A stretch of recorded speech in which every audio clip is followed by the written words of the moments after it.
Welcome back to the Renegade Report. Final segment here today, and for this final segment, we're going to take a look at an interview that is Francis Mayer, the sports information director and the normal host of this show, did with former NFL player, former BC football player Jeremy Stott, who now works with Bakersfield College students, helping them find their path to success. And so let's take a look at that interview. Funny, you and I should bump into each other. Hey, I'm surprised at the moves that are going around here in BC. I thought this was Coach Damon's office, but good to see you. Yeah, it's very good to see you too. So you, in case you don't know Jeremy's story, Jeremy, you played football for Bakersfield College, and then you went away. Yep, I played here in 94, 95, back-to-back Potato Bowl participants. I was also a track and field athlete here, and then studied well enough and earned a 4-wide scholarship at Arizona State University. Where I was blessed to play in the 97 Rose Bowl as well as the 1997 Sun Bowl.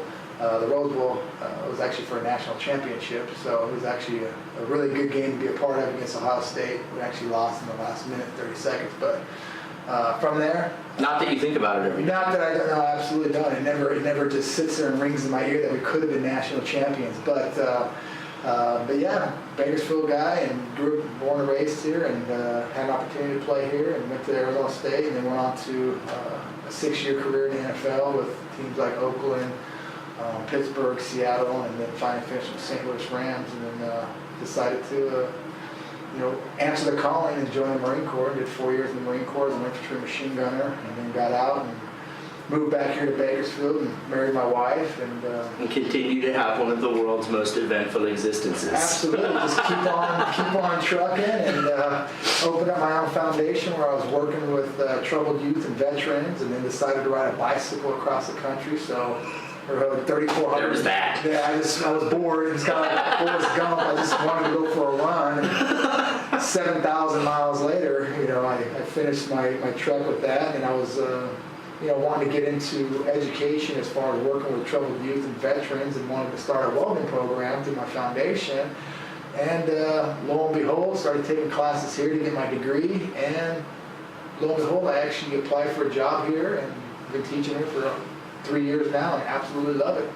And we don't want to dive down too far down this path today, but also just as a quick message to our athletes and to our young people who think that, you get drafted, and you were drafted in the second round. You weren't buried. You weren't a non-roster signee. You were a scouted player. Second round draft pick, 41st pick overall in 1998 to the Pittsburgh Steelers. And could have gone in the first round had team needs been different. Could have went, or could have took. It was either me or Alan Faneca as far as the Pittsburgh's drafts went, or picks went. But I was a second round draft pick, 41st pick overall. So it's that's a first day draft pick. So it's a pretty good.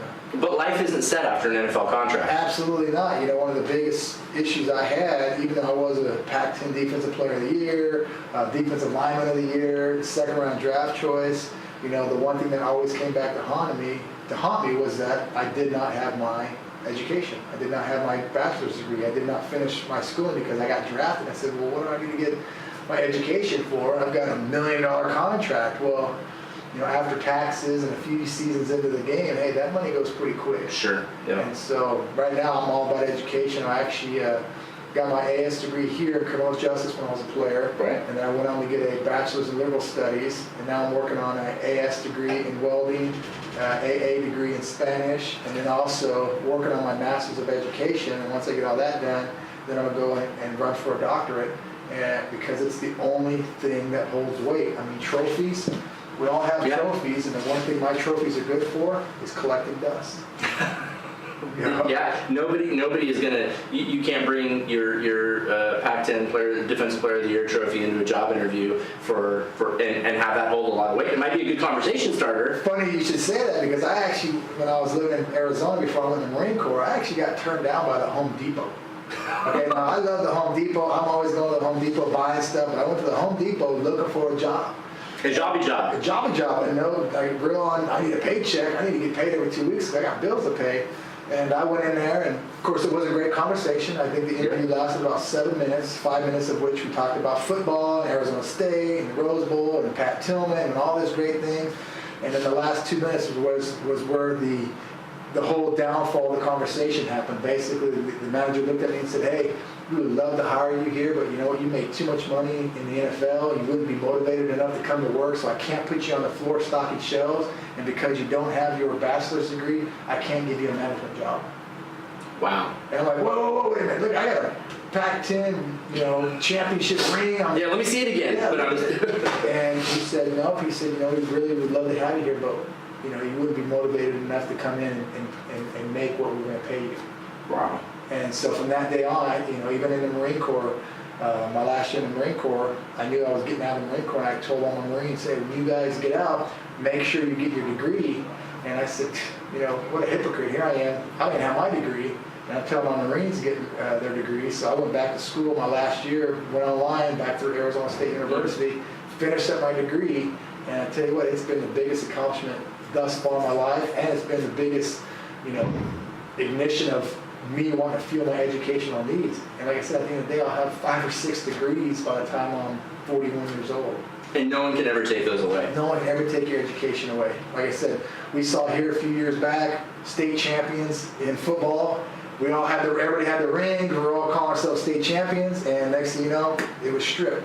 So athletic, achievements can be stripped from you. Look at Lance Armstrong; they can be taken away. But the one thing nobody can ever take away from you is your education. Just that little piece of paper holds so much more value than even a Super Bowl ring. Yeah, you were absolutely correct. And people sometimes they hawk those down the road when they didn't get their education or can't find work. Well, actually, there actually is a Super Bowl ring going on the market right now. It was from the very first Super Bowl. I forgot, it was it was an offensive tackle. I think it was for the Green Bay Packers. And he put it up on the auction block, and they're saying it's going to fetch anywhere from $180,000 to maybe $220,000.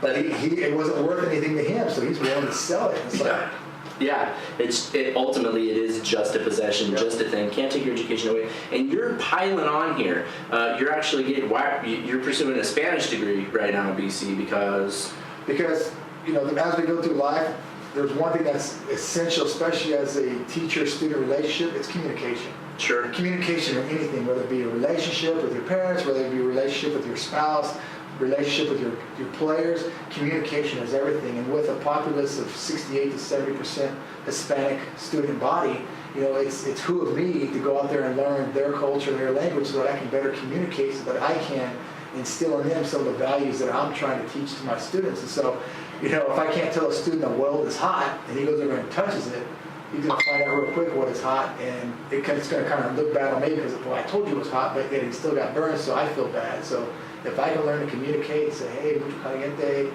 back away, yeah, be good. And to me, it makes me feel better, and it builds confidence in me as an educator to be able to speak and to delegate and to teach better and more efficiently. Yeah, and like you said, and like we've learned, there's no such thing as too much education. That's only going to help you.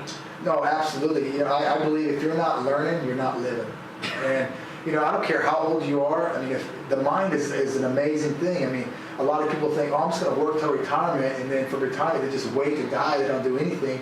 And it's actually been proven that people who do that actually die faster than people who actually continue to stay mentally sharp and learn new things. And so, for me, if I die with 27, 30 degrees, then so be it. But hopefully I'll be 105 years old. And useful as all get out. Oh, absolutely, and sharp and know all these things. But to me, like I said, those are milestones in a person's life that nobody can ever take away from. They're yours.